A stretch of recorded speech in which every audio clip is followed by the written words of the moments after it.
Bismillahirrahmanirrahim. Assalamualaikum warahmatullahi wabarakatuh. Perkenalkan nama saya Karistia Febriani dengan NIM 23000865 dari kelas Arsitektur A 2023 untuk statistik harapan kali ini. Karistia akan menjawab beberapa analisis statistik yang diperlukan. Sebelumnya kita diberikan dataset, tapi datasetnya itu masih berupa data teks sehingga harus diubah dulu ke numerik supaya nanti bisa mendapatkan hasil statistiknya. Cirinya adalah di sini ada nilai value-nya, terus juga ada tipe penulisannya itu yang koma, tapi juga ada yang titik. Itu artinya kita harus ubah dulu. Cara ubahnya adalah dengan menggunakan CTRL plus H. Kita blok ke bawah, plus H, kita ganti untuk tanda titik ini jadi koma. Oke, all. Ada nomor 3. Nah, di sini akan berubah secara otomatis. Di sini masih value lagi karena di data yang lainnya, di variabel yang lainnya, dia masih ada tipe data yang teks. Jadi kita harus menggunakan lagi. Nah, setelah itu kita sudah dapatkan datanya. Tapi di sini di variabel lain kita itu hanya bukan membutuhkan penulisan angka, tapi kita tidak membutuhkan penulisan dari tanggal, tapi kita perlu dengan number. Oleh karena itu kita ganti ini supaya numerik datanya supaya bisa terbaca. Kita ganti dengan menjadikannya desimal. Sehingga nanti harusnya lihatnya itu seperti data N. Ini kan custom, kita jadi number. Nah, ini kita lakuin pengandingan karena di situ di wordnya disebutkan seperti di C ini, di kolom K ini disebutkan kalau misalnya dia angkanya 1, berarti dia tuh punya AC, tapi kalau misalkan 0, dia tidak punya AC. Kita ubah sesuai urutan datanya dari kecil ke besar. Kita CTRL lagi. Yang ini 0 ini kita ganti dia sebagai 0. Sebagai 0 jadi 0, kita soal lagi. Lalu yang kedua ini ganti yang 0,41 ini sebagai 1. Ubah 0,08 ini sebagai 2.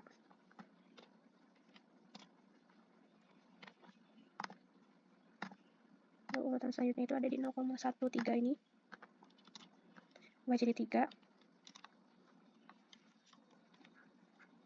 Lalu ada di 0,17, kita harus ubah dia jadi 4. Sebentar. 4. Lalu ubah yang selanjutnya itu iya jadi 5. Ubah yang selanjutnya lagi itu ada di 0,25. Kalau misalnya belum ketemu, kita cari pakai CTRL F untuk cari angkanya 0,25.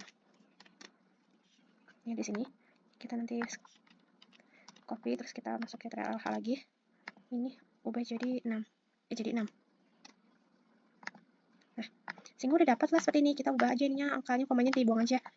Jadi supaya nanti kelihatan seperti N, kolom N. Nah, ini kita drag sampai bawah. Nah, ini nanti ketahuan lah. Kayak di... Nah, ini artinya rumah ini nggak punya AC, ini punya AC. Tandanya 1, seperti itu. Setelah itu sudah kita ini datanya. Kita masuk ke analisis selanjutnya. Oke, selanjutnya kita melakukan analisis selanjutnya. Sebetulnya di sana itu udah disebutkan untuk analisis deskriptif dan juga analisis dari inferensial. Yang pertama kita akan lakukan analisis statistik deskriptif dulu. Kita tuh diminta untuk cari beberapa hal. Karena sih sudah konversiin dari Excel ke data-data Excel tadi ke sini.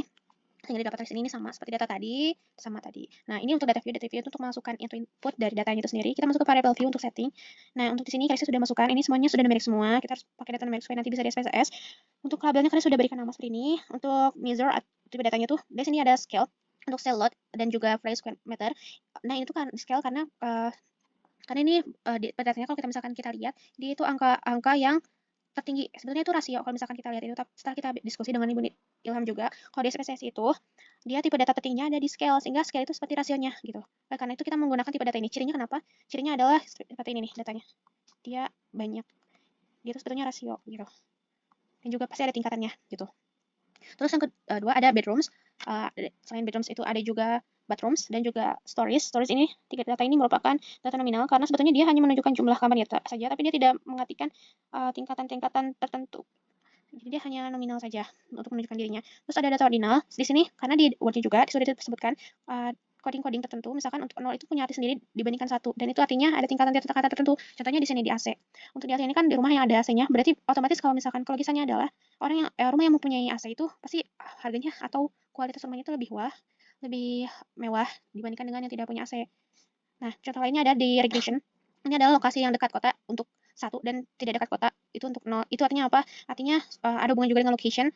Itu yang 0 ini yang tidak dekat kota dan juga tidak diminati karena mungkin tidak diminati karena tidak dekat kota. Karena apa? Karena di sana tidak ada banyak jalur akses perdagangan atau akses komersial gitu. Dibandingkan dengan satu yang diminati karena dekat kota, itu tingkatannya pasti jauh lebih mahal dibandingkan dengan 0. Artinya dia masuknya data ordinal punya tingkatan tapi tidak termasuk pada tipe data tertinggi di scale. Selanjutnya kita melakukan analisis pertama, itu analisis deskriptif. Pertama itu kita harus klik analyze, lalu deskripsi statistik dan preferences. Nah, di sini kita masukkan 4 data yang diminta. Ada data cell loads, lalu juga bedrooms dan juga stories. Di sini kita diminta untuk mencari mean atau average atau rata-rata, lalu modus yang sering muncul, lalu median rata tengah, dan juga simpangan bakunya. Kita setting dulu statistiknya. Di sini sebetulnya bisa setting apa saja yang diminta, yang ingin kita munculkan datanya, tapi saya akan munculkan seperti ini saja supaya terlihat. Di sini ada mean sudah lengkap, median sudah, modus sudah, standard deviation udah. Yang penting yang kita butuhkan itu ada di sana. So, continue. Untuk pictures-nya, kita karena di sini juga selanjutnya diminta untuk buat histogram distribusi frekuensi dan overlay dengan polygon frekuensi atau kurva distribusi normal, maka kita klik ini histogramnya juga. Jangan lupa untuk show normal curve on histogram. Next, sebetulnya ini sudah, lalu kita setting oke. Nah, ini kita dapat ini. Akhirnya didapatlah min. Min ini sudah 68121, ini 591 ini min dari masing-masing variabel nih, variabel atasnya. Terus yang kedua ada median katanya. Mediannya di sini nih. Ini 62.000 ini kedua. Terus juga ada modusnya ini ada nih sampai kedua. Sama terakhir ada simpangan batu atau standard deviation dari sini ke sini. Ada lengkap. Selanjutnya kita katanya tunjukin histogram distribusi frekuensi sama ininya, distribusi normalnya. Ini nih. Histogram itu yang ini yang biru. Ini overlay dengan distribusi normalnya ini. Distribusi normal, standard deviation nih. Ini untuk harga jual dan juga ini untuk ukuran lot. Ini untuk jumlah kamar tidur dan juga ini untuk jumlah lantai atau stories. Dan sekarang dapatlah hasilnya untuk mencari mean atau average atau rata-rata, terus juga untuk median atau rata-rata tengah, untuk modus yang sering muncul, dan juga standard deviation-nya. Di sini ada 4 variabel yang tadi sudah kita sebutkan. Ini 4 ini, kita bacanya nanti ke pinggir. Mean-nya itu untuk 68121 itu untuk harga jual dan seterusnya. Sampai ke 181 dia punya stories. Kita baca saja di sini. Sudah dapat. Setelah ini kita harus langsung ke masuk menunjukkan, karena disebutkan kita harus menunjukkan data histogramnya juga dan juga overlay dengan dari kurva grafik normalnya. Nah, sekarang kita masuk ke bagian histogram dan juga overlay dengan kurva distribusi normalnya. Ini nih harga jualnya nih. Harga jualnya nih, yang histogram itu yang biru. Terus yang overlay dengan distribusi normalnya tuh yang ini, seperti lonceng. Ini distribusi normal berarti artinya dia. Seperti lonceng, dia juga bagus ya. Nah, ini untuk harga jual. Terus untuk selanjutnya nih, untuk ukuran lots itu seperti ini. Untuk jumlah kamar tidur seperti ini. Untuk jumlah lantai seperti ini. Gambarnya seperti ini sudah menunjukkan seperti dia berdistribusi normal. Tapi kita harus uji klasik nanti di uji normalitas datanya. Dia seperti lonceng, juga ke tengah, mengusat itu. Lalu yang ketiga, setelah histogram, kita ada uji asumsi klasik. Ini ada cari normalitasnya, uji normalitas data, uji reliabilitas data, uji homoscedasticitas, terus autokorelasi dan lainnya terhadap data tersebut. Kita cari yang pertama uji normalitas data dulu. Kita masuk ke analyze, terus di analyze kita masuk ke descriptive statistik dan pilih explore. Masukin ini variabel-variabel tadi. Nah, setelah dimasukin, nanti akan kita lihat plotnya. Jangan lupa klik normality plot with test, karena kita pengen munculin tabelnya. Oke. Nah, sekarang akan didapat nih, kita lihat ke test of normality. Ini dia hasil tabelnya. Kita ada 2, ada kolom graf dan juga Savio Royal. Setahu saya, Savio itu ketika n-nya itu atas sampel kita tuh kurang dari 30. Sementara karena sampel kita itu ada 546, maka kita milih kolom graf itu lebih dari 30. Nanti lihatnya nilai signifikansinya. Kalau signifikansinya lebih dari alfa kita yang 5% atau 0,05, berarti dia diskusi normal. Kalau misalkan kurang, dia tidak berdiskusi normal. Kita lihat signifikansinya. Kalau misalnya kita flashback dengan hubungan gambar dengan overlay kurvanya, kurva normal, itu kan terlihat seperti lonceng. Kalau lonceng itu seperti distribusi normal. Tapi kalau misalkan kita lihat test of normality-nya, di sini signifikansinya kurang dari 0,05. Oleh karena itu, banyak peneliti-peneliti yang biasanya hanya mengambil dari lihat gambar kurva dan histogramnya saja untuk menyatakan bahwa dia itu normal distribusinya. Kalau misalnya untuk test of normality, dia lebih sangat teliti. Setelah kita tadi uji normalitas, kita akan masuk ke bagian uji reliabilitas. Itu dengan reliabilitas itu untuk mengetahui apakah nilainya itu konsisten jika kita melakukan pengukuran ulang, yaitu caranya analyze, terus klik scale, dan klik reliability analysis. Masukkan variabel-variabel tadi ke dalam items, lalu setelah itu klik di statistiknya kita atur correlation key. Nah, kita nggak usah atur apa-apa, nanti kita langsung klik OK. Nah, di sini yang harus kita perhatikan adalah nilai dari Cronbach alpha. Di sini kita nanti bisa lihat reliability statistic. Di sini ada Cronbach alpha. Itu kalau misalkan dia kurang dari reliability dari 0,6, dia artinya reliability-nya itu sebenarnya kan untuk mengetahui apakah dia itu konsisten atau tidak jika nanti datanya diulang-ulang. Dan kalau misalkan reliability-nya itu nilai alpha ini tuh lebih besar dari 0,6, berarti dia reliability gitu. Jadi setelah kita menguji reliabilitas, kita akan masuk ke uji homoscedasticitas. Nah, yang pertama kita klik analyze, lalu descriptive statistik, klik explore. Nanti di sini masukkan dependent factor list-nya. Nanti di plots kita klik, kalau misalnya mencari normality boleh seperti tadi. Dan juga untuk di sini kita klik for estimation, lalu klik OK. Cara lain yang bisa kita gunakan untuk uji homoscedasticitas adalah klik analyze, lalu klik compare means, klik one way ANOVA. Nanti dimasukkan independence dan factor list-nya. Jangan lupa di option-nya kita klik homogeneity of variance test, lalu continue dan OK. Jadi ini di hasil dari test homogeneity of variance, kita harus tahu kalau misalnya dikatakan homogen itu ketika signifikannya itu lebih dari 0,05 dan di bawah 0,05 artinya tidak signifikan. Kita lihat signifikannya. Yang pertama untuk harga jual seperti dependen dan independennya ada lots. Lalu ini untuk bagian yang independence-nya kamar, jumlah kamar. Yang ketiga ini independence-nya yang jumlah lantai. Jadi selanjutnya untuk mencari tahu autokorelasi, kita klik analyze, lalu klik regression, klik linear, lalu masukkan dependent dan independennya. Setelah itu klik save dan pilih unstandardized di residual, lalu continue dan oke. Setelah kita klik oke tadi, lalu kita lihat di sini ada nambah variable residual. Nah, ini akan kita cari buat autokorelasi, yaitu klik analyze, lalu klik non-parametric test, lalu ada dialog, dan klik runs. Nah, di runs ini nanti kita masukkan test variabelnya, dimasukkan. Tapi yang dimasukkan adalah unstandardized yang tadi, yang variabel baru. Lalu yang residual, lalu oke. Jadi ini hasil untuk autokorelasi. Untuk autokorelasi kan itu kalau signifikannya itu, kita lihat lagi, kalau signifikannya itu lebih dari 0,05, berarti dia tidak terjadi gejala autokorelasi. Kalau signifikannya kurang dari 0,05, dia terjadi autokorelasi. Di sini untuk signifikannya seperti ini, seperti yang sudah dijelaskan. Selanjutnya kita ingin menguji multikolonialitas, klik analyze, lalu klik regression, dan klik linear lagi, masukkan lagi dependent dan independennya, klik statistik, nanti klik di bagian collinearity diagnostic, lalu klik OK, dan OK. Lalu kita di sini baca bagian tolerance, dari kriterianya itu nilai tolerance, jika lebih dari 0,1 maka dia tidak terjadi gejala multikolonialitas, tapi jika dia kurang dari 0,1 maka terjadi multikolonialitas. Nah di sini toleransinya di semua variabel itu lebih dari 0,1 artinya dia tidak terjadi multikolonialitas.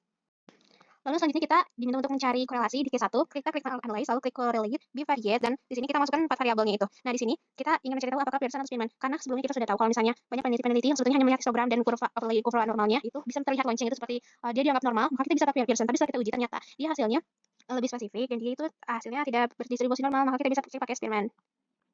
Nah, jadi ini dia hasil dari correlation-nya. Jadi bisa sesuai yang ditanyakan, contohnya kan ini hubungan antara harga dan luas unit rumah di kota. Nah, bisa satu-satu seperti ini. Nanti kita lihat cek di Pearson dan juga dari Spearman, tapi juga bisa juga dilangsungkan saja. Jadi nanti kita bacanya dari tabel yang bareng-bareng. Nah, di sini untuk yang correlation itu hubungan antara harga dan luas unit, harga jual dan luas unit. Di sini kita kan tahu kalau misalnya untuk karakter dari korelasi itu ketika kita lihat signifikan itu di bawah 0,05, artinya dia punya korelasi.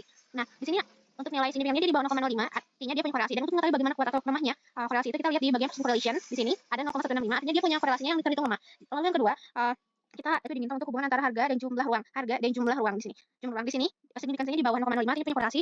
Dan untuk 0,3 ini termasuk yang terhitung lemah ke korelasi yang ada hubungan tapi tidak terlalu lemah. Kalau yang tadi itu lebih lemah. Nah, yang ketiga itu tuh diminta untuk hubungan antara harga dan jumlah lantai. Jumlah lantai itu juga sama signifikannya di bawah 0,05, artinya dia punya korelasi. Nah, di sini hubungannya itu lebih sebetulnya tidak disebut kuat dibandingkan yang jumlah kamar tidur dan juga dari ukuran lot tadi. Jadi disebutnya adalah korelasinya itu lebih besar di jumlah lantai dibandingkan jumlah kamar tidur. Ada kamar tidur ini lebih besar dibandingkan ukuran lotnya.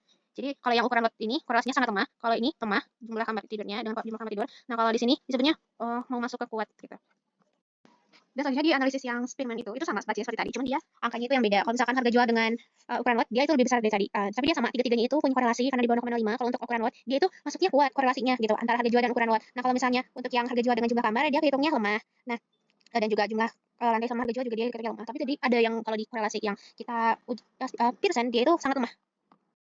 Dan selanjutnya kita masuk ke case 2 tentang analisis regresi. Nah, di sini caranya adalah kita klik analyze, lalu diklik regression dan linear. Nah, di sini kita harus tahu yang mana dependent dan independent. Dependent itu kan untuk yang dipengaruhinya apa? Itu harganya. Dan independennya adalah yang tiga tadi. Tapi karena di sini kita ingin menguji regresi, jadi kita linear. Jadi dia harus ujinya satu-satu masukin variabelnya jadi kayak 3 kali gitu. Lalu klik statistiknya, jangan lupa untuk confidence intervalnya harus diklik karena itu untuk menjaga supaya toleransinya itu ketat 5%. Lalu klik OK.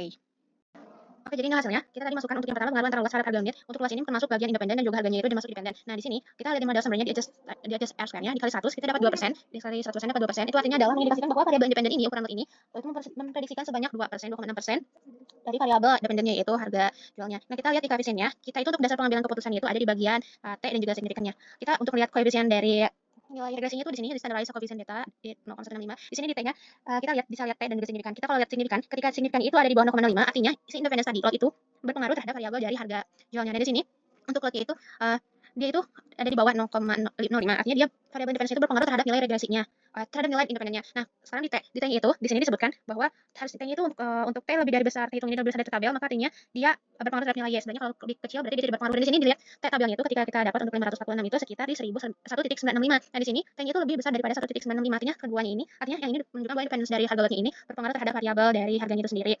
Artinya dari kedua hal ini menunjukkan bahwa dari independence ukuran lot itu berpengaruh terhadap bagian harga jual rumah atau independennya.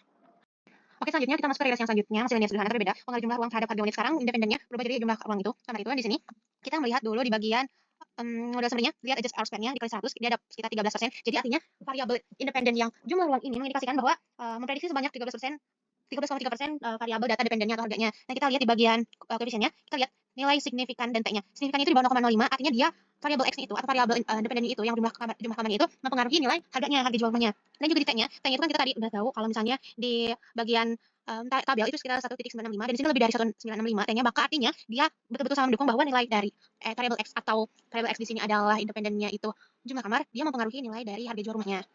Next, kita lanjut ke bagian analisis di pengaruh antara jumlah lantai terhadap harganya. Beda independennya, independen itu masuk ke bagian jumlah lantainya. Nah, di sini kita lihat, jangan lupa kita lihat juga modal summary-nya.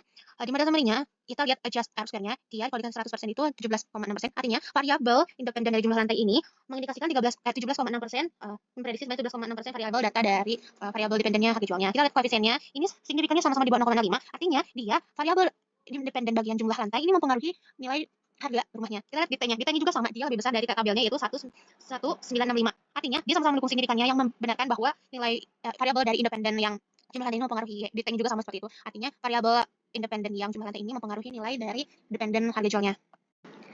Nah, sekarang kita masuk ke case 3, maksudnya tentang regresi, tapi di sini bedanya sudah masuk regresi multivariat, artinya dia independennya itu akan lebih dari 1. Kalau tadi yang pertama itu linear sederhana independennya 1, karena seminta di soalnya juga 1. Kalau sekarang, ini beda. Contohnya nih, seperti pengaruh antara luas dan jumlah ruang terhadap harga unit rumah di kota. Artinya, di sini ada dua independen, yaitu luas dan jumlah ruang. Oleh karena itu, kita masukkan dua variabel independennya ke dalam analisis tadi. Kita klik analysis dulu, lalu klik regression, dan klik linear. Di sini masukkan ukuran tadi, lot, dan juga BDMS. Jangan dulu STY. Lalu jangan lupa 95%-nya nanti dicetak untuk dependennya harga jual, lalu klik OK. Oke, ini dia hasilnya. Yang pertama, variabelnya tadi yang pertama adalah pengaruh antara luas dan jumlah ruang terhadap harga unit. Nah, jumlah ruang dan juga harga unit. Jumlahnya BDMS ya ini. Dan juga ini luasnya. Nah, kita lihat model summary-nya. Di sini adjust R square-nya dikali 100 jadi 15%. Jadi artinya adalah kedua variabel independen yang ini dia mengindikasikan sebesar 15,5% variabel data dari variabel dependennya yaitu harga jual rumah. Lanjut, kita lihat di koefisien. Sama halnya tadi seperti tadi, signifikannya, dicek signifikannya, dan juga T-nya. Masih sama tadi. Semuanya juga menunjukkan bahwa ini kurang dari 0,5. Artinya, dua variabel ini, mau variabel lot dan juga kamar tidur, kamar BDMS, dia tuh mempengaruhi atau dia variabelnya itu mempengaruhi nilai dari harga jual itu sendiri. Coba kita dukung dengan pernyataan T. Di T ini, variabel T tabelnya masih sama, yaitu di sekitar 1,965. Nah, itu dia lebih besar atau lebih kecil dari nilai ini. Ternyata nilai ini lebih besar dibandingkan nilai T tabel tadi. Sehingga artinya adalah nilai dari variabel ukuran luas dan juga kamar BDMS ini itu mempengaruhi nilai dari harga jualnya tadi. Sekarang kita interpretasikan lagi nih regresi yang selanjutnya, pengaruh antara luas dan jumlah lantai terhadap harga. Nih, luas dan juga jumlah lantai terhadap harga. Modal summary-nya di adjust R square-nya 21%, berarti 1,1. Artinya dua variabel independen ini mendekatkan 21,1% variabel data dari variabel dependen harga jualnya. Sudah itu, kita masuk ke koefisien. Nah, di koefisien ini kita baca lagi nih T dan signifikannya. Ternyata masih sama nih. Dia nilainya 0,01 di bawah, berarti di bawah 0,05. Artinya dia dua variabel ini itu mempengaruhi nilai variabel dependennya yaitu harga jual. Artinya antara harga luas dan juga jumlah lantainya ini, dua variabel ini mempengaruhi nilai harga dari unit rumahnya. Kita dukung lagi di pernyataan T. Tadi kan T tabelnya masih sama, di sekitar 1,965. Nah, di sini T-nya itu lebih dari T tabel semua. Artinya apa? Artinya bahwa di sini nilai dari variabel yang jumlah lantai dan juga luasnya ini lebih besar, mempengaruhi nilai dari harga unit rumah. Kita next ke satu lagi permintaan untuk regresi, yaitu di bagian independen yang mintanya itu variabelnya adalah jumlah lantai dan jumlah kamar BDMS dan juga lotnya ya. Betul-betul. Nah, di sini kita baca lagi nih modal summary-nya, dia 22% nih. Artinya dua independen variabel ini mengindikasikan 22% variabel data dari variabel dependennya harga jual. Kita baca lagi di bagian koefisien untuk signifikannya, dan ternyata Masya di sini mereka ada di bawah 0,05%, artinya dia variabel independennya itu, dua-duanya itu yang jumlah lantai dan jumlah kamarnya itu mempengaruhi nilai buat harga jual rumah di kota Windsor di Kanada. Kita dukung lagi di pernyataan ini, dia nilainya itu lebih besar dari tabel yang 1,965 semuanya. Artinya memang betul seperti yang dikatakan oleh signifikan ini bahwa variabel dari jumlah lantai dan jumlah kamar tidur sebagai variabel independen ini mempengaruhi variabel dependennya yaitu harga jual rumah di kota Windsor Kanada. Sekian yang dapat saya sampaikan, mudah-mudahan bermanfaat. Wassalamualaikum warahmatullahi wabarakatuh.